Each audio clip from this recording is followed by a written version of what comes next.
이곳 미국에 성공한 비즈니스맨 중에 게리 켈러라고 하는 분이 있습니다. 근데 이분이 처음에 비즈니스를 오픈하고 나서는 막 일이 산더미 같이 있고 아무리 애를 써도 해결이 되지 않는 거예요. 그래서 좌절했답니다. 근데 정확히 3년 뒤에 연 성장률 40%라는 경이로운 기록을 내고 전 세계에서 두 번째로 큰 투자 개발 회사를 이루게 됩니다. 그래서 이분이 책을 한 권 냈어요. 그 책의 이름이 원띵입니다. The 원띵이라는 책인데 그 해에 미국의 베스트셀러가 됐습니다. 이분이 이 책 속에서 비즈니스를 하면서 성공의 아주 중요한 포인트 하나를 얘기를 합니다. 처음 회사를 설립했을 때는 자기 마음속에 어떤 마인드를 가졌냐면 모든 일은 다 의미가 있는 것이다 이렇게 생각했대요. 그래서 아침마다 일어나면 수첩을 꺼내 들고 그날 할 일의 목록을 다 적어놓고는 하나하나 지워가며 일을 했대요. 그래서 저녁이 되면 마치 이것이 다 지워지면 성공할 것처럼 그렇게 생각하고 일한 것이 완벽한 허상이었다는 겁니다. 하지만 할 일은 계속 일어나고 그래서 그 일을 하기 위해서 시간은 더 늘어나고 지치도록 일을 하는데 결과는 없는 악순환의 연속이었어요. 그러다가 어느 날 내가 이러다간 정말 죽겠다는 생각이 들고 결단을 합니다. 내가 다 지우고 딱 하나만 하겠다. 이렇게 결단을 해요. 마음을 먹습니다. 그러고 나서 그가 3년 뒤에 그 일 후에 깨달은 것이 뭐냐면 성공이라는 건 누가 더 많은 걸 때려잡느냐 하는 두더지 게임이 아니라 누가 단 하나를 넘어뜨릴 수 있느냐 하는 도미노 게임이라는 걸 알았대요. 중요한 하나예요. 그가 하나가 건드려지면 모든 것이 해결이 되는 핵심, 그것이 성공의 비결이라는 거죠. 물론 이걸 깨달았다고 해서 하루아침에 바로 성공하고 모든 일이 잘 풀린 건 아니랍니다. 여전히 일은 산더미처럼 쌓이고 힘들고 어렵지만 그때마다 이 사람이 한 일이 뭐냐면 가장 우선적으로 가장 퍼스트로 내가 해야 될 일이 무엇인가를 생각하고 그 일에 집중했대요. 집중하고 계속해서 집중했대요. 가장 중요한 것은 딱 하나를 잘 해내면 다른 일은 수월해지거나 안 해도 되더라는 겁니다. 오늘 시편 27편은 다윗의 시입니다. 그런데 우리 인생의 가장 중요한 딱 하나를 얘기해요. 이 핵심 하나를 우리에게 알려주고 그의 인생도 딱 하나만 중점적으로 살았습니다. 여러분 성경에 보면 많은 믿음의 대단한 인물들이 나오죠. 모세, 여호수아, 엘리야, 또 요셉 그런가 하면 다니엘 수많은 영웅들이 나오는데 그 중에도 요셉, 다니엘 같은 사람은 뛰어난 사람들이죠.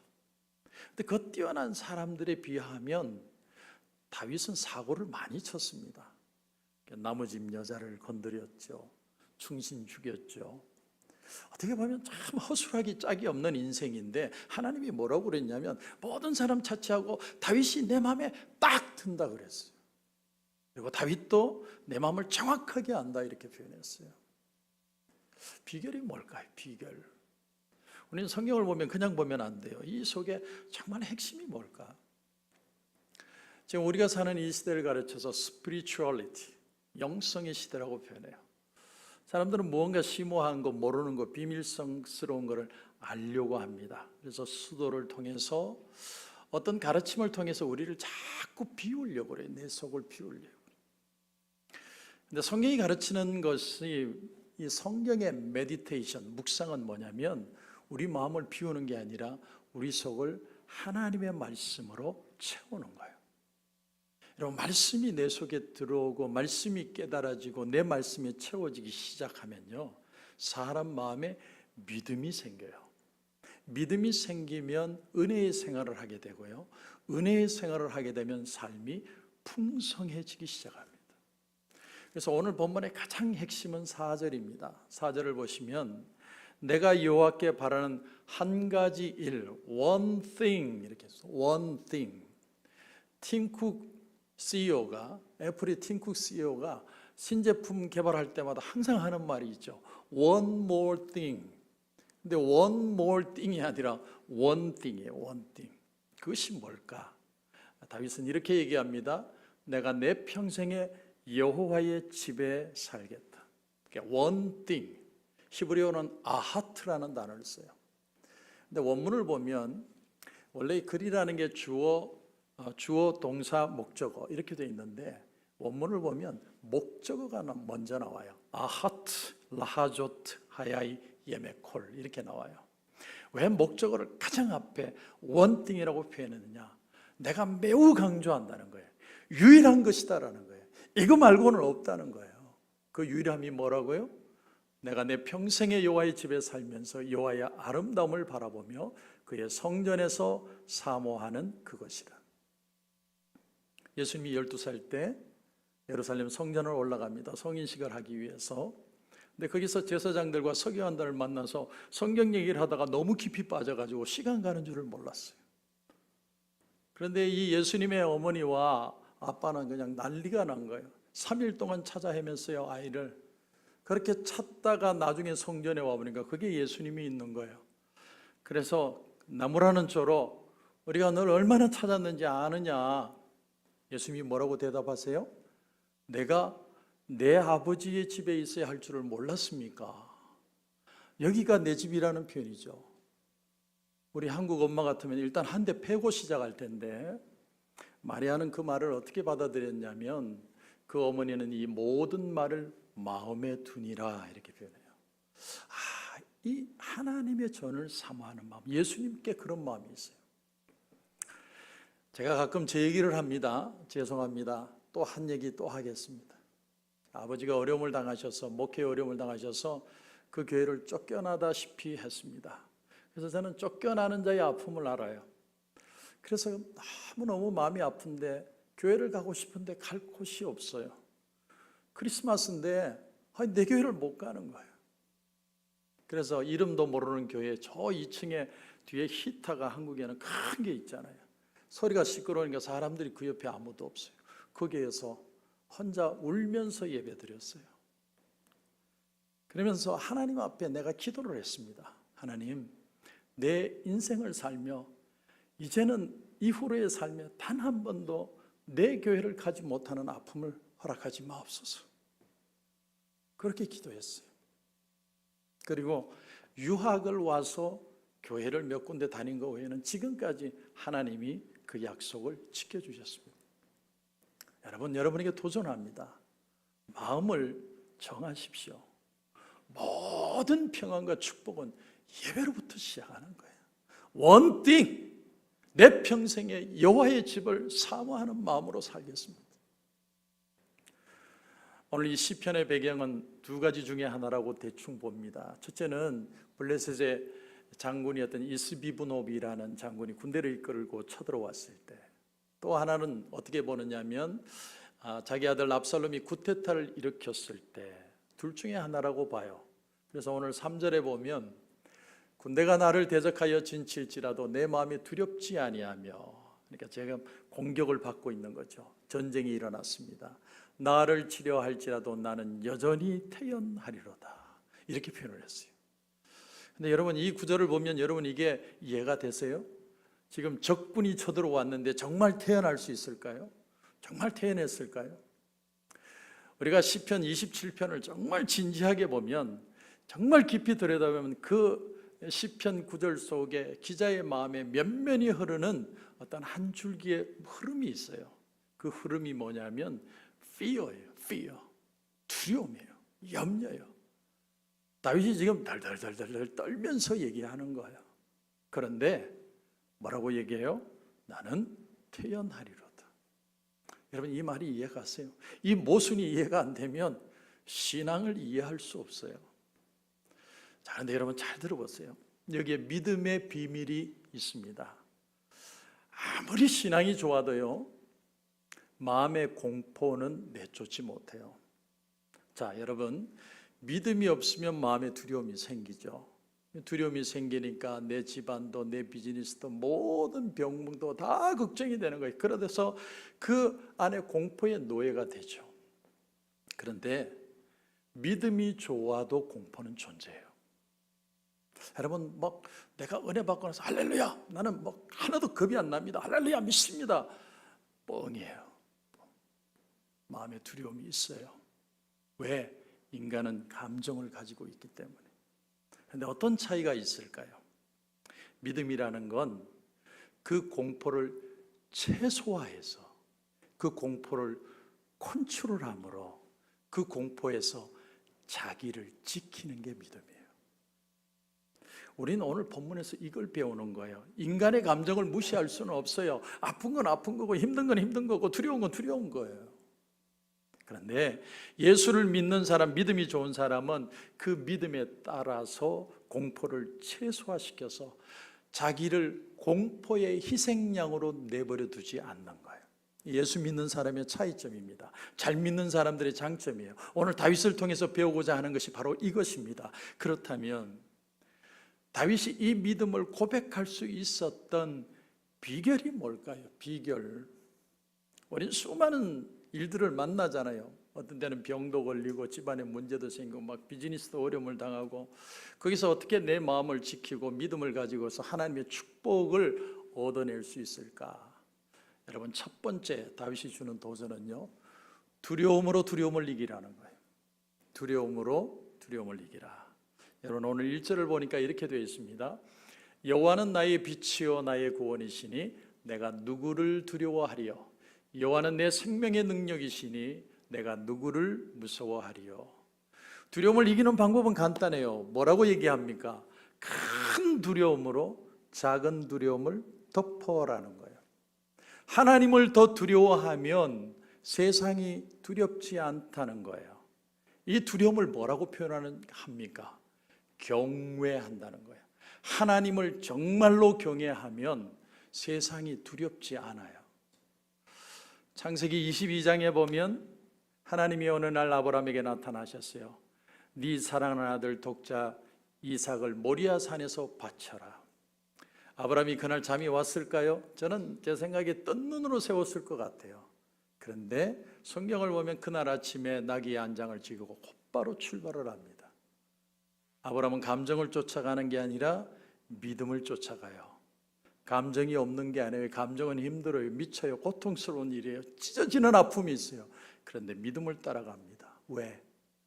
나는 떡두꺼비 같은 내 사랑하는 자식보다 하나님을 더 크게 봤기 때문에. 그래서 걸어가요. 여러분, 칼을 들어서 이삭을 찌르려 할 때 창세기 22장 12절에 보면 사자가 이르시되 그 아이에게 내 손을 대지 말라, 그에게 아무 일도 하지 말라, 네가 네 아들 내 독자까지도 내게 아끼지 아니하였으니 내가 이제야 네가 하나님을 경외하는 줄을 아노라. 이삭 바치는 거 보니까 하나님을 두려워하는 줄 알았다는 거예요. 그게 경외예요. 저희 딸이 회사를 취직했을 때 저희 집사람이 딸에게 그런 말을 했어요. 지혜야, 이제 11조 해야 돼. 왜 해야 돼? 그건 너에게 일할 수 있는 기회를 주신 분도 하나님이고 하나님이 너로 하여금 일하게 하시기 때문이야. 그리고 내가 앞으로 살아가면서 인생의 모든 축복은 하나님으로부터 온다는 걸 믿음으로 고백하는 게 11조예요. 아이가 꼬박꼬박 11조를 합니다. 여러분, 가르쳐야 돼요. 내가 노력해서 버는 돈이 아니라 하나님이 내 인생에 축복을 주셔야 축복이 될 수 있다는 믿음을 고백할 수 있어야 됩니다. 그래야 이 세상이 두렵지 않고 하나님을 경외할 수 있어요. 여러분, 오늘 선교를 떠나는데 선교 떠나는 분들이 뭐 다 기회가 되고 넉넉해서 다 가시는 것 같죠? 그런 사람 별로 없어요. 다들 보면 여러 가지 이유들이 있습니다. 뭐 확인해 보니까 패스포트가 익스파이어 된 분도 있고, 뭐 또 나 빠지면 비즈니스가 안 돌아가는 분도 있어요. 그런데도 가요. 왜? 감정보다 믿음으로 가는 거예요. 물론 가고 싶어도 가지 못하는 분들의 마음의 아픔도 알아요. 그러면 보내는 선교사로 여러분 기도해 주세요. 세상보다 하나님을 더 두려워하기 때문에 그곳에 가는 거예요. 여러분, 가장 중요한 건 내 중심이 어디냐가 문제예요. one thing. one more thing이 아니라 one thing이에요. 내 삶의 최우선이 어디냐? 최우선을 딱 잡으면 나머지는 풀려나가요. 그게 믿음의 공식입니다. 두 번째는 내가 믿음으로 끝까지 걸어서 하나님의 축복된 인생을 사는 두 번째 방법은 예배가 길이에요. 여러분의 마음속에 예배에 대한 열망이 있습니까? 지금도 저는 잊지 못하는 선교사님의 한마디가 있어요. 나는 선교를 그렇게 클리어하게 표현한 분을 만나본 적이 없어요. 그분이 우리 교회 딱 시작할 때 와서 어떤 말씀을 전했냐면, 여러분, 선교가 뭔 줄 아세요? 선교는요, 예배가 없는 곳에서 하나님 앞에 예배의 제단을 쌓는 겁니다. 그게 선교래요. 저는 그 말이 탁 꽂혔어요. 지금도 잊혀지지 않아요. 예배는 예배가 없는 곳에서 하나님 앞에 예배를 드리는 것이다. 여러분, 내 마음이 정말 평안하고 즐겁고 풍성한 삶을 살기를 원하십니까? 저는 여러분에게 도전합니다. 예배의 자리를 지키십시오. 특별히 본교의 예배를 중요하게 생각해야 돼요. 자식이 난리를 일으키고 오늘 내일 좀 비즈니스 문 닫을 거 하고 베레벨 일 다 일어나고 내 몸은 아프고 그래도 예배 자리 지키십시오. 여러분, 내 중심이 딱 잡혀야 모든 건 풀려나가는 거예요. 아무리 별의별 일이 있어도 내가 딱 예배의 중심을 잡으면 슬럼프가 24시간을 안 넘어갑니다. 예배가 흔들리면 축복이 되지 않아요. 성도들 보면 그래요. 돈이 많아지면 흔들리는 분들이 있어요. 돈이 많아져서 흔들리고 또 돈이 없어서 흔들리고, 그 사람은 늘 흔들려요. 많아서 흔들리고 없어서 흔들리고. 근데 예배 틀이 딱 잡히면 있어도 안 흔들리고 없어도 안 흔들려요. 그러면 주님께서 꾸준히 그를 사용할 수 있어요. 여러분, 예배만큼 중요한 게 없어요. 예배가 여러분의 삶의 중심이 되셔야 돼요. 요즘 금요기도회 하는데 저는 얼마나 가슴이 뜨거운지 몰라요. 모두가 다 기도자로 하나님 앞에 나가요. 막 가슴이 뜨거워지더라고요. 모든 것보다 중요한 건 하나님 앞에 회개자와 기도자가 된다는 그 한 마음. 그 가슴으로 뜨겁게 기도하니까 기도가 살아나기 시작해요. 기도의 소리가 커지기 시작하는 거예요. 여러분, 기억하세요. 내 마음의 부흥이 일어나야 내 삶의 진짜 부흥이 일어나기 시작합니다. 오늘 말씀의 4절 이하에 보면, 내가 여호와께 바라는 한 가지 일, 그것을 구하리니 곧 내가 내 평생에 여호와의 집에 살면서 여호와의 아름다움을 바라보며 그의 성전에서 사모하는 그것이라. 여호와께서 환난 날에 나를 그의 초막 속에 비밀히 지키시고 그의 장막 은밀한 곳에 나를 숨기시며 높은 바위 위에 두시리로다. 이제 내 머리가 나를 둘러싼 내 원수 위에 들리리니 내가 그의 장막에서 즐거운 제사를 드리겠고 노래하며 여호와를 찬송하리로다. 이 말씀 보면 성전, 초막, 장막 다 뭐예요? 예배 드린다는 거예요. 다윗은 다른 거 아무것도 없어요. 그냥 예배 하나, 예배.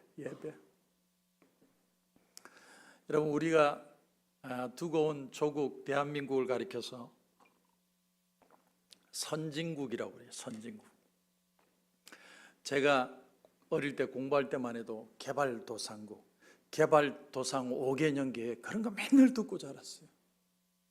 수출 100억 불 달성 뭐 이런 거 보고 자랐어요. 근데 지금은 세계 10위니까 선진국 맞죠. 근데 여러분, 선진국의 딜레마가 뭔 줄 아세요? 선진국의 딜레마는요, 베낄 상대가 없다라는 거예요. 선진국이 되기 전에는 베껴도 돼요. 후진국일 때는 베끼고 뺏어오고 회사 망하게 만들고 중국처럼 하면 돼요. 그런데 선진국이 되면 베낄 수 없어요. 그게 선진국이에요. 우리 교회를 적용해 볼까요? 맨날 개발도상국처럼 살아가는 방법이 있어요. 이 교회 저 교회 좋은 거 다 갖다 와서 베끼면 돼요. 이거 좋다면 이거 하고 저거 하면 저거 좋다면 저거 하면 돼요. 그런데 우리 교회의 수준이 올라가려면, 우리가 더 높은 퀄리티를 가지려면, 여러분 잘 들으세요. 우리를 향한 질문이 달라져야 돼요.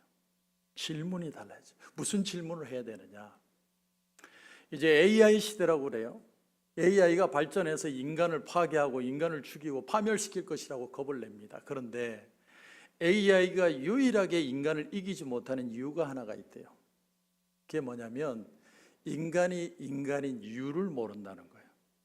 AI는 자기를 가리켜서 내가 왜 존재하는지, 내 존재 가치는 무엇인지 AI가 자신에게 질문하지 않는다는 거예요.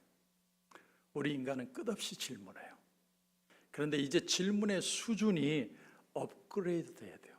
수준 높은 질문, 창조적인 질문, 창의로운 질문을 해야 돼요. 그 질문을 어떻게 하나요? 예배를 통해서. 여러분 잘 생각해 보세요. 이 온 우주 만물을 누가 만드셨죠? 하나님이 만드셨죠. 그러니까 이 모든 창조, 창의성은 누구로부터 나온 거예요? 하나님. 그러면 답이 딱 나오죠. 그러니까 하나님을 만나야, 크리에이터를 만나야 크리에이티브해지는 거예요. 여러분 예배 드리니까 예배 한 번 진심으로 드리다가 마음의 평안을 얻고 위로를 받는 거, 은혜를 받는 거, 그건 당연한 거지만 그보다 더 중요한 사실은 사람이 창의적으로 변해요. 말씀 듣다가 갑자기 아이디어가 떠오르는 사람들 많아요. 말씀 듣다가 갑자기 길이 열리는 걸 느끼는 사람들 많아요. 왜? 하나님이 이 세상을 창조하시기 때문에. 예수님이 그러셨잖아요. 내가 곧 길이요 진리요 생명이다. 저는 여러분이 세상 기웃거리지 말고 예배로 승리하시길 주님의 이름으로 축원합니다. 오늘 마지막 13절 14절 보시면 내가 산자들의 땅에서 여호와의 선하심을 보게 될 줄 확실히 믿었도다. 너는 여호와를 기다릴지어다. 강하고 담대하며 여호와를 기다릴지어다. 왜 믿고 기다려야 되느냐? 믿고 기다려야 되는 이유가 뭐냐면 믿음이라는 건요, 내가 거는 약속과 현실 사이에 갭을 메꾸는 힘이 믿음이에요. 여러분 약속은 너무나 좋은 거잖아요. 그런데 그 약속을 바라보는 현실은 너무나 초라해요. 그런데 이 초라한 현실을 걸어가게 하는 힘이 바로 믿음이라는 거예요. 그래서 야고보서 1장 6절에 보면 오직 믿음으로 구하고 조금도 의심하지 말라. 의심하는 자는 마치 바람에 밀려 요동하는 바닷물결 같다. 믿고 기다리지 않으면 계속 마음은 흔들리는 거예요. 계속 흔들리는 거예요. 1990년대 초에 나온 후크라는 영화가 있어요. 후크라는 영화의 주인공은 피터팬입니다. 근데 피터팬이요, 나이를 먹어요. 중년의 아버지가 됐습니다. 더 이상 날아다니지를 못해요. 배 나오고 머리 벗겨지니까 날아가지를 못해요. 근데 어느 날 어린아이들이 찾아왔어요. 피터팬, 피터팬, 우리 도와줘. 후크가 우리를 괴롭혀. 우리를 살려줘. 피터팬이 얘기를 해요. 나는 이제 더 이상 날지를 못해. 날아본 지가 너무 오래됐어. 어떻게 나는지를 몰라. 근데 아이들이 또 얘기를 해줘요. 피터팬, 피터팬, 내가 나는 법을 가르쳐 줄게. 행복한 생각을 해봐. 가장 기뻤던 거 생각해봐. 가장 좋았던 거 생각해봐. 피터팬이 생각을 해요. 내가 가장 행복한 순간이 언제였을까?